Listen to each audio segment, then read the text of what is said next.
In Module 2, Lesson 14, we're going to learn how to convert rational numbers to decimals using long division.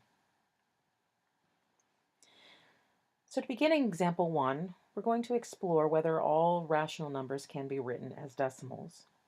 You're going to use a calculator. Part A, use the division button on your calculator to explore various quotients of integers 1 through 11, and then record your fraction representations and their corresponding decimal representations in the space below. For example, for 1/2, on our calculator, we would do 1 divided by 2, and the calculator would tell us that that is 0 and 5/10. Follow the same pattern using 1 in your numerator and different denominators up through 11, and write what you get.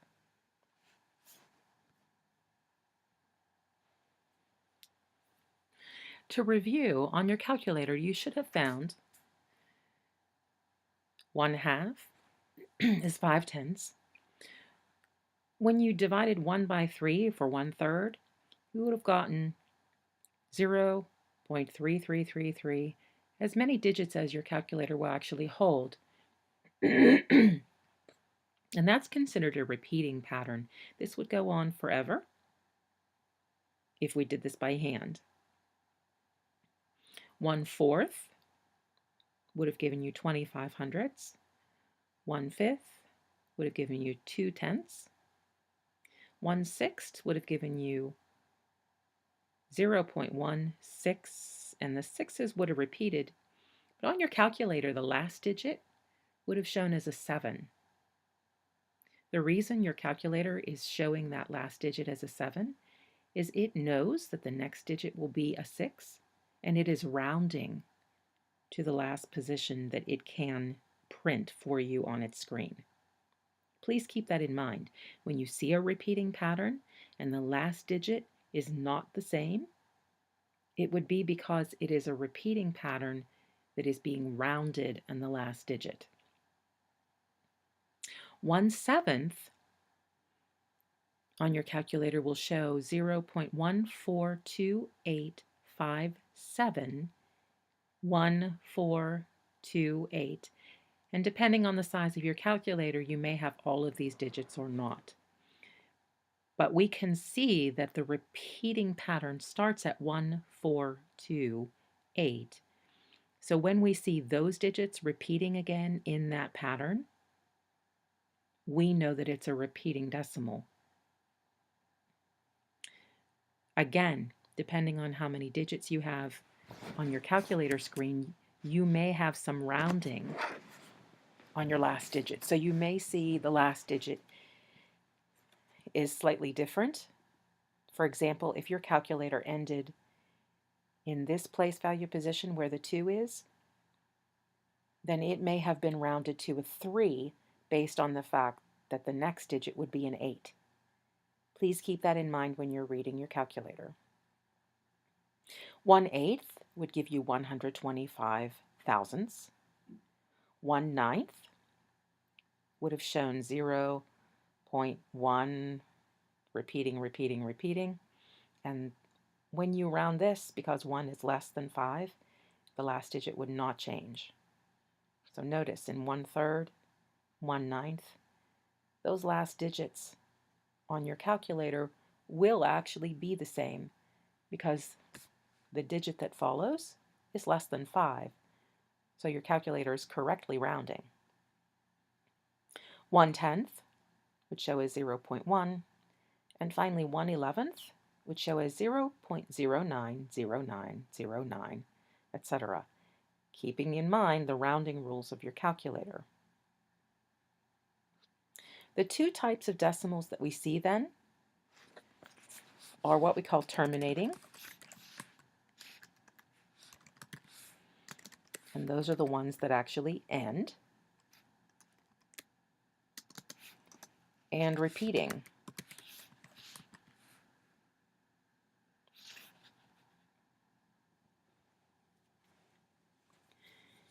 In example 2, we're going to take those fractions and their corresponding decimal representation, and we're going to sort them into 2 columns. The first column will be terminating, and the second column will be non-terminating.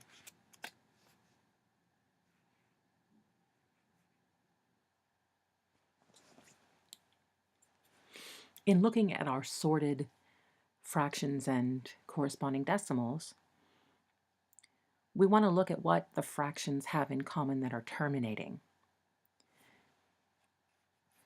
Their numerators are all 1, but we can also see in the denominators 2, 4, there's 5, 8, and 10. Each of those denominators is divisible either by 2 or by 5 or by both. And if we recall in lesson 13, we were looking at equivalent fractions where the denominators were multiples of 2 or 5.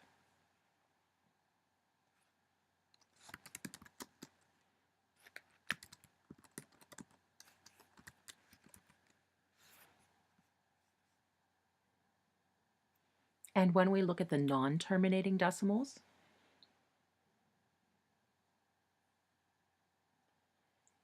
we find that each of their denominators has at least one factor other than 2 or 5.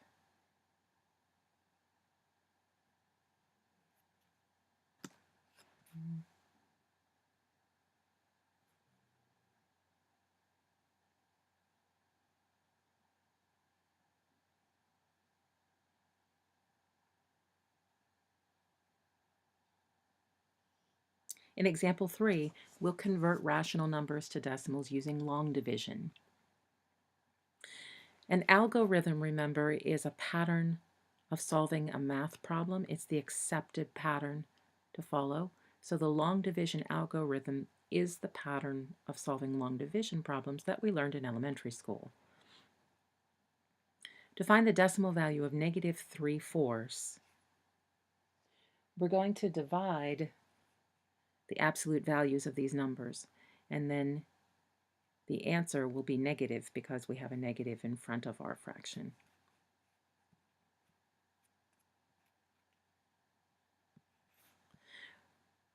So we're going to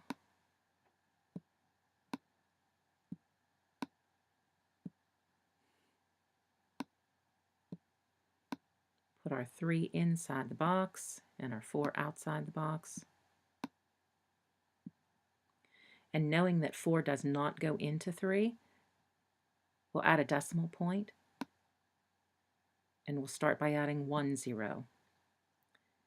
In our division, if we have a decimal point, in our dividend, we need to put it directly above where it was in the dividend for our quotient. And then we know that 4 does not go into 3, so we'll put a 0 there. And from this point, after we have our decimal points in the correct positions, we don't really need to pay attention to them any longer. 4 goes into 30 7 times, sorry. And 7 times 4 is 28.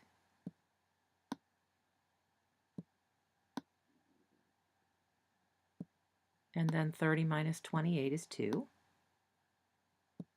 But since we still have a remainder, we'll add another 0, bring it down, and 4 goes into 20 5 times. 5 times 4 is 20,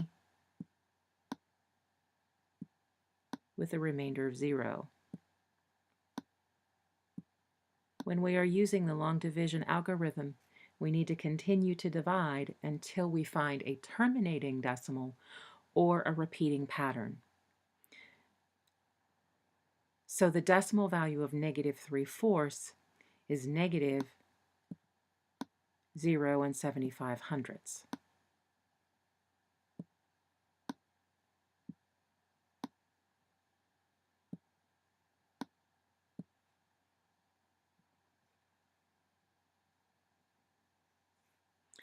In exercise 1, we're going to practice writing the rational numbers in decimal form using long division.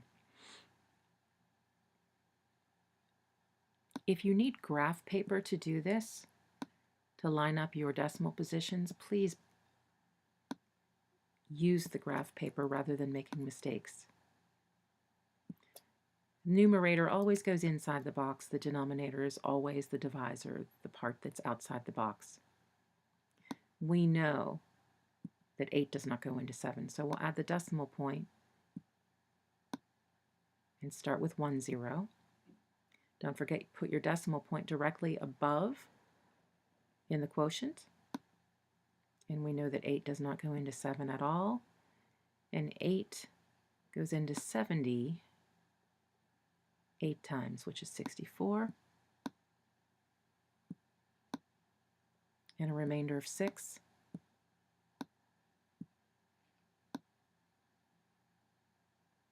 We'll need to add another 0.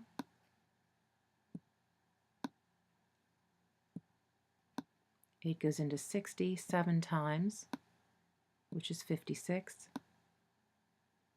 A remainder of 4.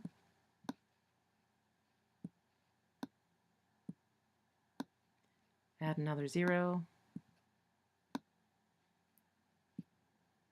And 8 goes into 40 5 times. 5 times 8 is 40.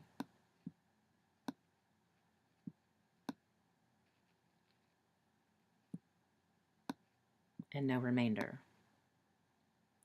So negative 7/8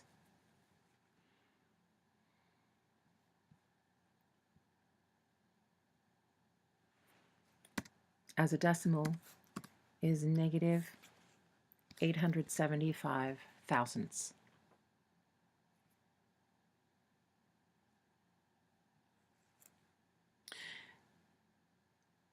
3/16.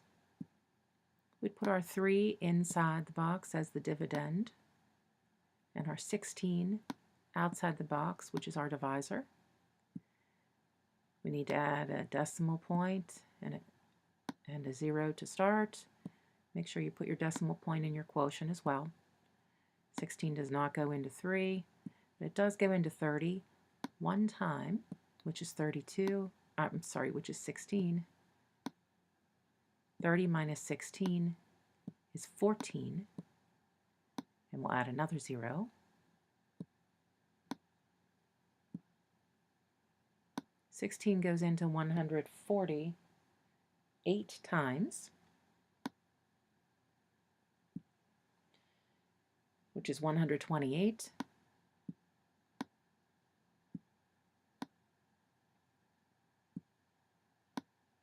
Leaving us a remainder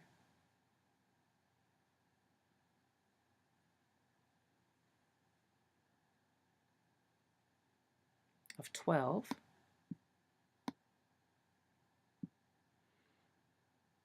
Adding another 0.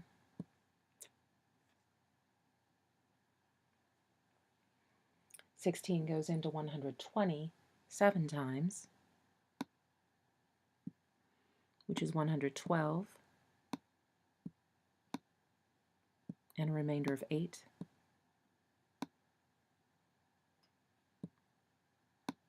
And adding one more 0, 16 goes into 80 5 times, exactly.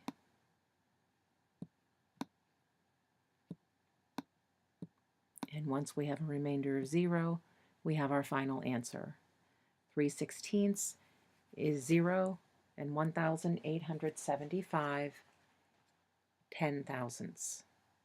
Tenths, hundredths, thousandths, 10 thousandths.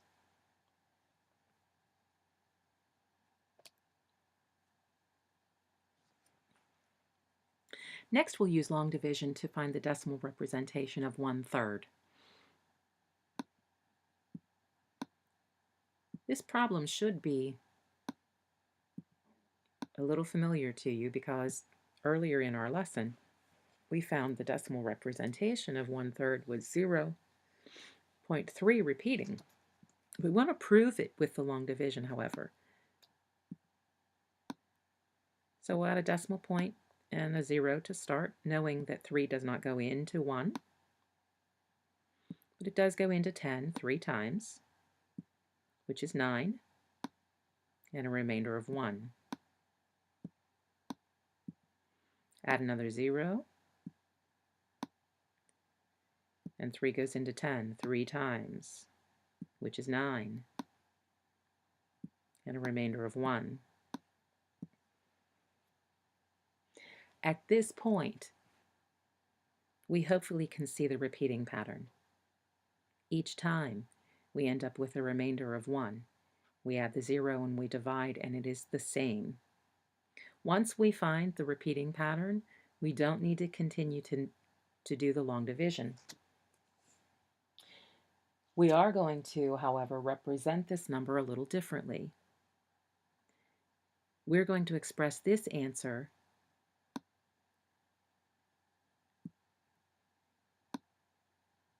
with a bar over the digits that repeat.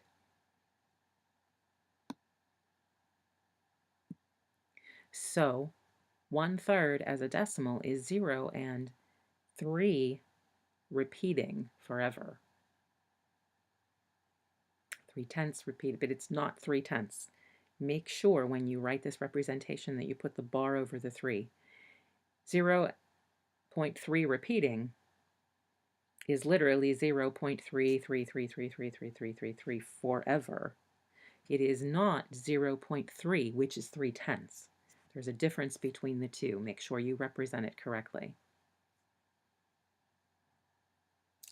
In exercise 2, we're going to do a few more long division problems that show repeating digits. -4/9. We'll put 4 inside the box and 9 outside the box. 4 is our dividend, 9 is our divisor.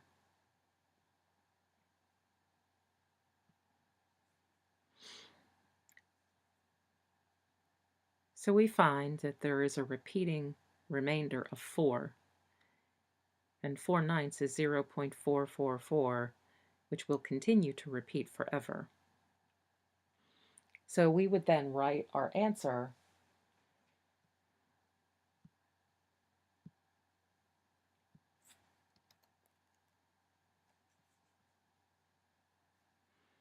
as negative 0.4 repeating, and we show the repeating with the bar over the 4.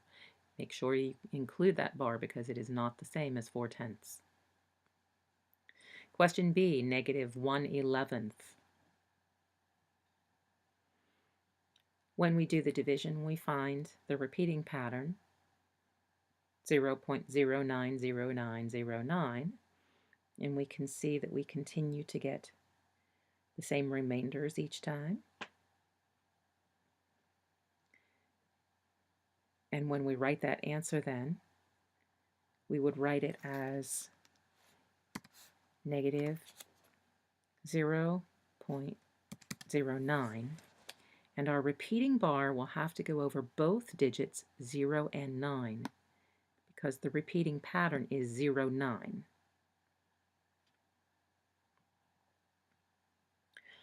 1/7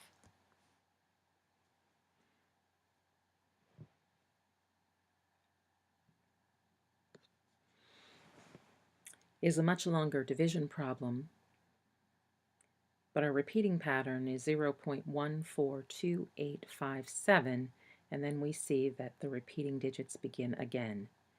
Notice we get 1 and 4. As soon as we have 2 digits that are repeating, we know that it will continue with that same pattern. 1 digit won't be enough though, so make sure when you're doing your long division that you look for 2 digits that repeat in the same pattern, at which point you can assume that the rest will follow the same. Finally, -5/6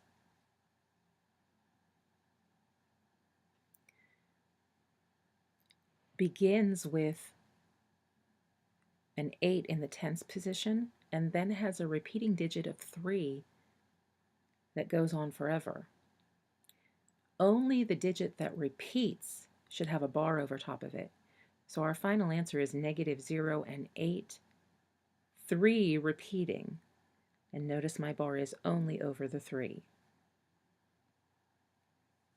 So let's review how we can determine whether the decimal representation of a quotient of two integers with the divisor not equal to 0. The divisor is not equal to 0 because we cannot divide by 0. How do we determine whether that will terminate or repeat?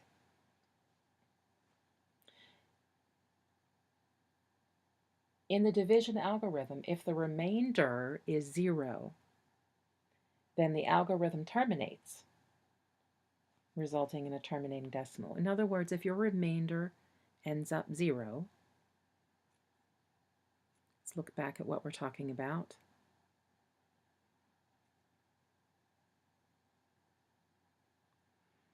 In these long division algorithms, when the remainder was 0, the decimal terminated. On the other hand, when the remainder continues to go on and there is a repeating pattern, you have a repeating decimal.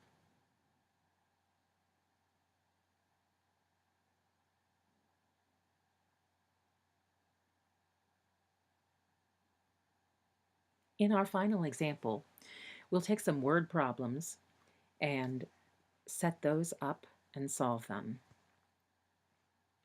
Eric and 4 of his friends are taking a trip across the New York State Thruway. They decide to split the cost of tolls equally. If the total cost of tolls is $8, how much will each person have to pay? So the number we're starting with is the $8 toll. That's what will be divided. 8 divided by Eric and 4 of his friends, which is a total of 5 people.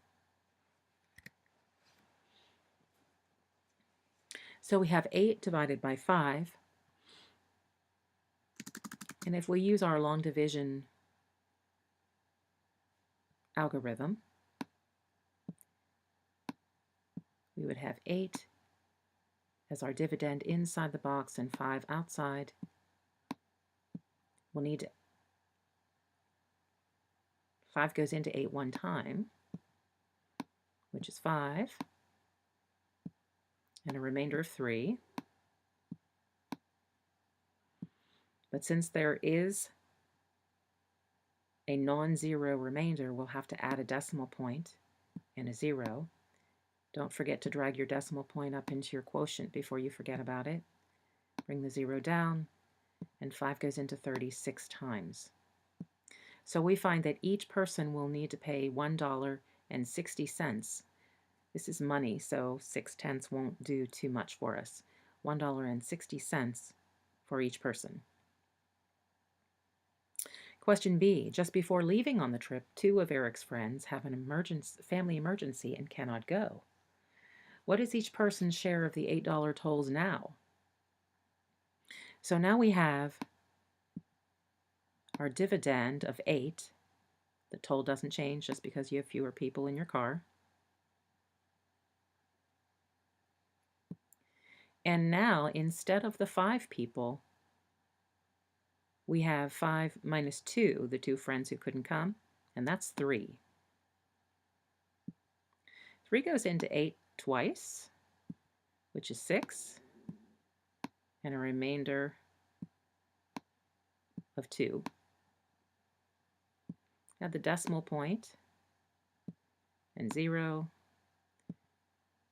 and don't forget to put your decimal point up in your quotient as well. 3 goes into 20 6 times, which is 18.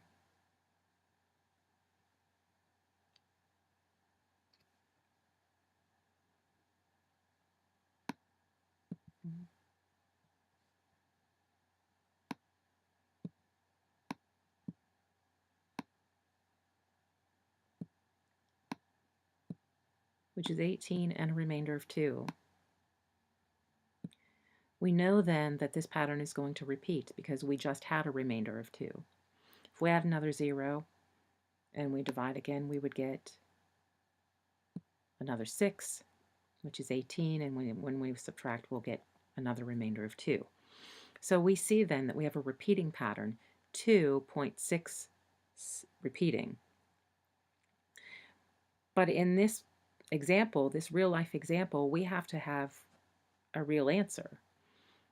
And knowing that the next number is going to be a 6, we would need to round to the nearest penny, which is $2.67.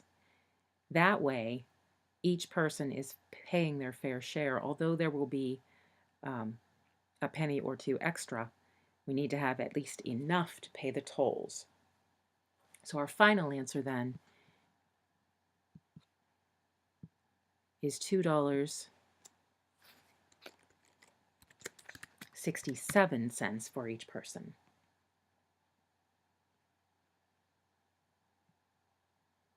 In summary, the real world requires that we represent rational numbers in different ways depending on the context of a situation. All rational numbers can be represented as either terminating decimals or repeating decimals using the long division algorithm. We represent repeating decimals by placing a bar over the shortest sequence of repeating digits.